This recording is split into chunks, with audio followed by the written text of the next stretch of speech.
नमः संस्कृताय। ऑनलाइन संस्कृत कक्षा में आपका स्वागत है। मैं प्रतीत राम, असिस्टेंट प्रोफेसर, श्री गांधी महाविद्यालय, सिधौली, सीतापुर। आज मैं बीए भाग 2 संस्कृत के अंतर्गत आपको कठोपनिषद पढ़ाने जा रहा हूँ। पिछले अंक में मैंने कठोपनिषद आरंभ किया था। उसके अंतर्गत आपको बताया था कि वाजश्रवा के पुत्र उद्दालक मुनि ने विश्वजित यज्ञ किया और उस विश्वजित यज्ञ में वह ब्राह्मणों को बूढ़ी गायों का दान कर रहे थे। ऐसी गायें जो ना ठीक ढंग से कुछ खा सकती थी, न ठीक ढंग से कुछ पी सकती थी और गर्भ धारण करने में भी वह असमर्थ थी। नचिकेता ने देखा कि उनके पिताजी ऐसी गायों का दान कर रहे हैं जो गायें जिसके यहाँ जाएंगी उसको सुख तो नहीं दे पाएंगी, उल्टे दुख देंगी, क्योंकि वो व्यक्ति उनकी सेवा ही करता रहेगा, बदले में उसे दूध कभी भी नहीं प्राप्त होगा। तो ऐसी गायों को दान करने से स्वर्ग की प्राप्ति होना तो दूर, नरक में भी ठिकाना नहीं मिलेगा। इसलिए पिताजी को समझाना चाहिए कि ऐसी गायों का दान न करें। ऐसा विचार करके नचिकेता अपने पिता के पास गया और उसने अपने पिता से कहा कि हे पिताजी, आप ऐसी गायों का दान कर रहे हैं जो गायें दान देने के योग्य नहीं हैं।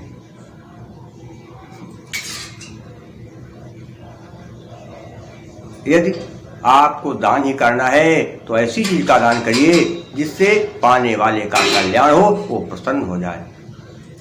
आप किसी को कुछ देना ही चाहते हैं तो आप मुझे किसी को दे दीजिए, मैं जिसके यहाँ जाऊंगा उसकी भली भांति सेवा करूंगा। पिताजी, आप मुझे किसको दे रहे हैं? नचिकेता ने एक बार कहा, पिताजी कुछ नहीं बोले। 2 बार कहा, कुछ नहीं बोले। जब नचिकेता ने तीसरी बार कहा, पिताजी आप मुझे किसको देंगे, तो उद्दालक मुनि को नचिकेता के ऊपर गुस्सा आ गया और उन्होंने कहा, मैं तुझे मृत्यु को दे रहा हूं। नचिकेता ने विचार किया, आखिर पिताजी ने ऐसा क्यों कहा? क्योंकि संसार में पुत्रों और शिष्यों की 3 श्रेणियां होती हैं। जो पुत्र और शिष्य अपने माता पिता और गुरु की आज्ञा का पालन उनकी आज्ञा देने से पहले ही कर लें तो फिर वह प्रथम श्रेणी के पुत्र और शिष्य कहलाते हैं। जो पुत्र और शिष्य आज्ञा देने के बाद अपने माता पिता और गुरु की आज्ञा का पालन करें वह मध्यम श्रेणी के, और जो पुत्र और शिष्य गुरु और माता पिता की आज्ञा देने के बाद भी उनकी बात न माने, ऐसे पुत्र और शिष्य अधम श्रेणी के माने जाते हैं। मैं अधम श्रेणी में कभी नहीं रहा, इसलिए तो मेरे पिताजी ने मुझे ऐसा क्यों कह दिया। उसने अपने पिता से कहा, पिताजी आपकी मैं आज्ञा का पालन करूंगा और मैं मृत्यु के पास जा रहा हूं, आप मुझे यमराज के पास जाने की आज्ञा दीजिए। उद्दालक ने सोचा कि ये तो बड़ा जो है गलत हो गया मुझसे, मेरे मुंह से क्या निकल गया। वो बेचारे चिंतित हो गए। उसने कहा, पिताजी अब मैं आपकी आज्ञा का पालन जरूर करूंगा। बेचारे उद्दालक दुखी हो गए। कहा, बेटा मैंने तो नहीं सोचा था कि तुम मेरी आज्ञा का पालन करोगे, मैं बहुत चिंतित हो गया हूँ।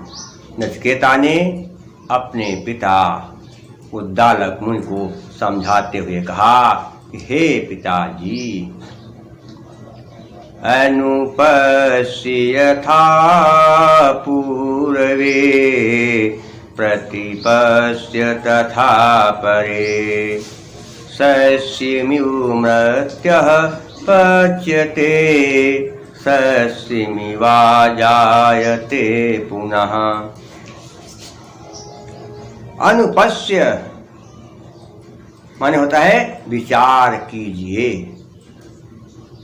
यथा जैसे पूर्वे पूर्वज प्रतिपश्य भली भांति विचार कीजिए, तथा उसी प्रकार से अपरे दूसरे लोग। हे पिताजी, आप अपने पूर्वजों के विषय में विचार कीजिए, उन्होंने कैसे दान दिए थे और वर्तमान समय में लोग किस प्रकार का दान कर रहे हैं, कैसे दान दे रहे हैं, उस पर भी विचार कीजिए। क्योंकि जो वस्तुएं हैं संसार में हमारे पास, धन रुपया का तौर जो भी चीजें, वो सब नश्वर है, अपनी नहीं है। इसलिए दान देते समय संग्रह की इच्छा नहीं रखना चाहिए। क्योंकि सस्यम फसल के यु माने समान, मृत्य मनुष्य पच्यते पक जाता है, अर्थात बूढ़ा हो जाता है और फिर मर जाता है। सस्यम फसल के समान, सस्यम फसल यु समान, जायते पैदा हो जाता है पुनः दोबारा। मनुष्य संसार में फसल के समान पैदा होता है, और जैसे फसल पक जाती है वैसे मनुष्य भी बूढ़ा हो जाता है और मर जाता है, और इसके बाद फिर जन्म लेता है। तो मनुष्य केवल जन्मता मरता रहता है। इसलिए मनुष्य को इस सांसारिक माया मोह से दूर रहना चाहिए। उनके ने कहा कि हे पिताजी, आपके पूर्वजों ने कैसा किया है और वर्तमान समय में दूसरे लोग कैसा कर रहे हैं, उस पर आप विचार कीजिए। क्योंकि मनुष्य फसल के समान पक जाता है, बूढ़ा हो जाता है और फिर मर जाता है, और इसके बाद दोबारा पैदा होता रहता है। इसलिए जन्म मरण का चक्र चलता रहता है। अब सबसे पहले यहाँ पर हमें संग देखना है। तथा परे, तथा में बड़ा का स्वर है और उसके बाद अपरे, बड़ा के बाद छोटा, दो आ मिले, इसलिए अकह सवर्णे दीर्घा के नियम से दीर्घ संधि हो गई। इसके अतिरिक्त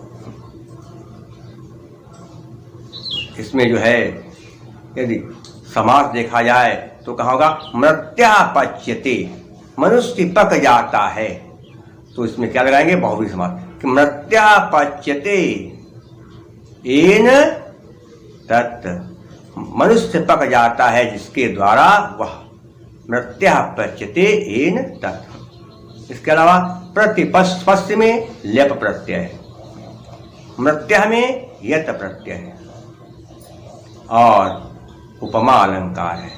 क्योंकि मनुष्य को फसल के समान बताया गया। कैसे, प्रस्फुटम सुंदरम सामुपेत्य विधीयते, और जगती छंद है, 48 अक्षर होते हैं जगती छंद में। प्रसाद गुण वैदर्भी रीत है। नचिकेता ने अपने पिता से आज्ञा ली। पिता ने अनमने ढंग से अर्थात बेमन नचिकेता को जाने की आज्ञा दे दिया, लेकिन उनके मन में चिंता बहुत भारी हो गई कि आखिर मैंने क्या कह दिया। इसके बाद नचिकेता सीधे यमलोक पहुंचा। अब आप सोच रहे होंगे कि नचिकेता सशरीर यमलोक पहुंच गया। नचिकेता बड़ा तेजस्वी बालक था, उसमें अद्भुत शक्ति थी, इसलिए वह सशरीर यमलोक पहुंच गया। जब नचिकेता यमलोक पहुंचा तो वहां उसने यमलोक में रहने वाले सेवकों से कहा कि यमराज हैं। उन्होंने कहा यमराज इस समय नहीं है। इसके बाद फिर नचिकेता यमराज के मंत्री से मिला, कहा यम देवता हैं। मंत्री ने कहा यम देवता इस समय बाहर गए हैं, अब आप यहाँ किस लिए आए हैं बताइए। उसने कहा मेरे पिता ने मुझे यम देवता के पास भेजा है। मंत्री चौंक गया, कहा ये क्या हो गया, तुम सशरीर आ गए। उसने कहा हाँ मैं सशरीर आया हूँ। फिर मंत्री ने कहा बेटा तुम कुछ जलपान कर लो।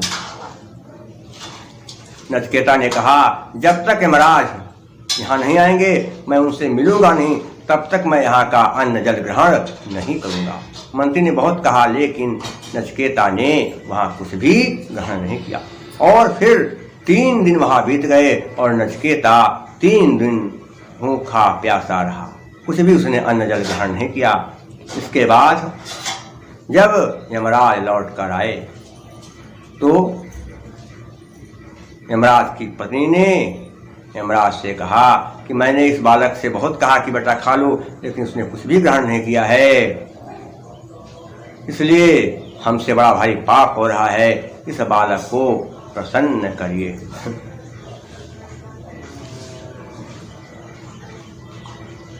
यमराज की पत्नी ने यमराज से कहा कि हे पतिदेव, वैश्वानरः प्रविशत्तिथिर् ब्राह्मणो गृहान् तस्यैतां शान्ति कुर्वन्ति हरवैवस्वतोदकम्।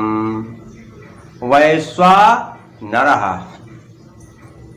वैश्वानर कहते हैं अग्नि देवता को। प्रविशत्य, प्रविशत्य नहीं, प्रविशति धन अतिथि, ई के बाद आ गया है। अगर ई के बाद कोई स्वर आए तो इक्विवेलेंस के नियम से संधि करने पर ई का या बन जाता है, और जिस अक्षर में ई की मात्रा लगी होती है उसको आधा कर देते हैं। तो प्रविशति धन अतिथि, ता में ई की मात्रा, उसके बाद आ है, तो संधि करने पर ई का या बन गया और ता में ई की मात्रा लगी थी, इसलिए ता को कर दिया आधा, इक्विवेलेंस संधि। प्रविशति प्रवेश करते हैं, अतिथि स्पष्ट है ब्राह्मणों की, ब्राह्मण के रूप में, ग्रहान घरों में। प्रत्येक गृहस्थ के घरों में स्वयं अग्नि देवता ही ब्राह्मण के रूप में प्रवेश करते हैं। तस्य उनकी, तस्यै ताम, एताम माने उनकी शांति में स्पष्ट कुर्वन्ति करते हैं, हर वैवस्वतोदकम्। हर का क्या है, ले आइए, क्या लाना है, वैवस्वत माने हे सूर्यपुत्र, रात को क्या कहा जाता है, सूर्यपुत्र, वैवस्वत माने सूर्यपुत्र, उदकम माने जल, इसलिए हे सूर्यपुत्र आप इस बालक के पांव धोने के लिए जल ले आइए। यमराज की पत्नी ने यमराज से कहा कि हे सूर्यपुत्र, प्रत्येक गृहस्थ के घर में स्वयं अग्नि देवता ही अतिथि बनकर ब्राह्मण के रूप में प्रवेश करते हैं, और गृहस्थ अतिथि का स्वागत सम्मान करते हैं, इसलिए इस बालक के पांव धोने के लिए आप जल ले आइए। संधि हो गई। और दूसरी चीज क्या देखें, समास, अतिथि ब्राह्मण नहीं होगा, क्या है, जहां पर पहला पद विशेषण हो और दूसरा विशेष हो वहां पर कर्मधारय समास होता है। विशेषण विशेषण बहुलम, तो यहाँ विशेषण क्या है, ब्राह्मण की विशेषता क्या है, वो अतिथि है, तो अतिथि एव ब्राह्मण कर्मधारय समास। इसके अलावा ब्राह्मण में अण प्रत्यय है और काव्यलिंग अलंकार है, जगती छंद है, प्रसाद गुण वैदर्भी रीति है। कल ही प्रसाद गुण का लक्षण बताया था कि चित्तं व्यापनोति क्षिप्रं सुस्कन्धेन मिवानलः सप्रसाद समस्तेषु रसेषु रचनासु चा। जब कोई बात सुनते या पढ़ते हुए मन में उसी प्रकार से बैठ जाए जैसे सूखे ईंधन में आग लग जाती है, तो वहां पर प्रसाद गुण होता है। प्रसाद गुण सभी रसों में और सभी रचनाओं में होता है।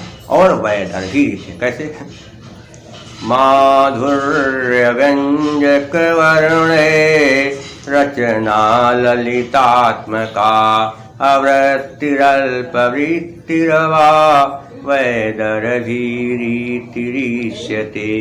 यहाँ पर मधुर व्यंजन हूँ समासों का पूर्णतया भाव हो, अगर हो भी तो समास बहुत कम हो, तो वहां पर वैदर्भी रीत होती है। तो यहाँ पर वैदर्भी रीत है।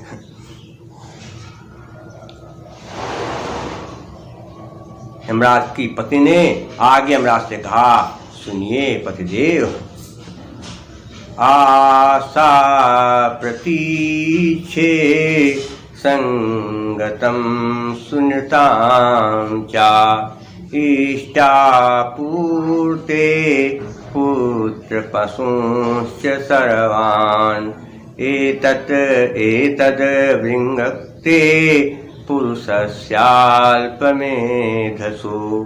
यस्यान् सनन् वसति ब्राह्मणो गृहे। आशा प्रतीक्षे, नाना प्रकार की आशाएं और उनकी आशाओं से मिलने वाली सुविधाएं, और इसके अलावा कहता है संगतम, आशा करने के बाद मिलने वाले तमाम प्रकार के सुख, और इसके अतिरिक्त सुनृताम, सुंदर भाषण, सुंदर बोली, सुंदर वाणी बोलने से जो फल मिलता है, सुंदर वाणी बोलने से, तो कहते हैं सुनृताम, क्या माने और इष्टापूर्ते, यज्ञ दान जप आदि शुभ कर्मों के करने से तथा कुआं धर्मशाला आदि बनवाने से जो पुण्य मिलता है उसे कहते हैं इष्टापूर्ते। पुत्र पशुंस, पुत्रों को और पशुओं को सर्वान सभी, एतद यह या इनको वृंगक्ते नष्ट कर देता है, पुरुषस्य मनुष्य की अल्पमेधसु कम बुद्धि वाले, यस्य मन जिसके यहाँ अनस्नन बिना खाए हुए वसति रहता है, ब्राह्मणो गृह, ब्राह्मण गृह घर में।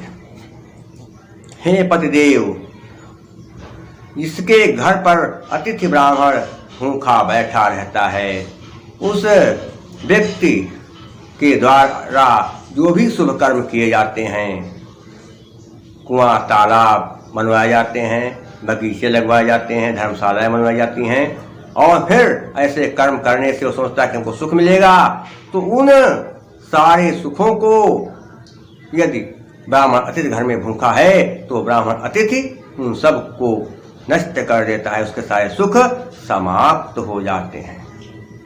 क्योंकि अगर अतिथि भूखा है तो फिर ये व्यक्ति का दुर्भाग्य होता है कि अतिथि विमुख द्वार ते जाई, जीवन के सब पूरी गंवाई। अब देखना है यहाँ पर कहाँ पर कौन सी संधि है। सबसे पहले यस्यानस्नन, यस्या क्या होगा, यस्तिधन अनस्नन अकाह सर्वाणे दीर्घा। ब्राह्मण गृह में ब्राह्मणा धन गृहे, हस्तिचा सूत्र के नियम से विसर्ग का उ बना, ब्राह्मणा धन उ बन गया ब्राह्मणो, फिर आ के बाद इसलिए उ का आदुणा से ओ बन गया। तो दो संधि हस्तिचा और आदुणा। पुरुषस्याल्प मेत्व में भी आकाश श्रवण दीर्घा है। अब दूसरी चीज समाज देखना कहा क्या है, पुत्र पशुंस, दोनों पद प्रधान है, चार थे द्वंद्व। क्या होगा, क्या होगा, पुत्रान च पशून च, द्वंद्व समास। इसके अलावा मेधसों का मुख्य जो है रूप क्या है, मेधा ताप प्रत्यय, और ब्राह्मण में अण प्रत्यय, अनस्नन में सत्य प्रत्यय है। का विलिंग अलंकार है, और अति धृति छंद है, प्रसाद गुण वैदर्भी रीति है।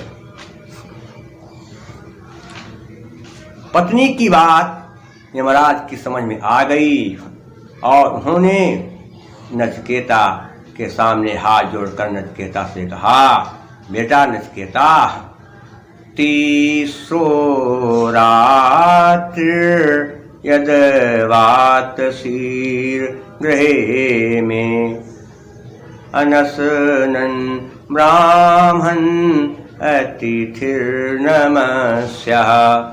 नमस्ते अस्तु ब्राह्मण स्वस्ति में अस्तु तस्मात् प्रति तीन वरान वृणीस्व। तिस्रो में तीन, रात्रि रातें। यद नहीं होगा, यत जो अवातसी रहे हैं, ग्रहे घर में मेरे। आप 3 रातें हमारे घर में रहे हैं। और कैसे?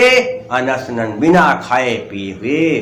ब्राह्मण अतिथि, हे ब्राह्मण अतिथि, नमस्या, आपको नमस्कार है। लिखा तो है अतिथि नमस्या, कल भी बताया था कि ई के बाद विसर्ग है, अतिथि धन नमस्या।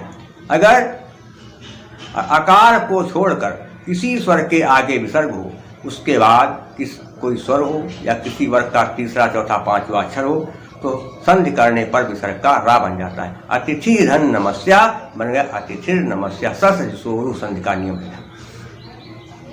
तो हे ब्राह्मण अतिथि, आपको नमस्कार है, प्रणाम है। आप बिना खाए पिए हमारे यहाँ 3 रातें रहे हैं।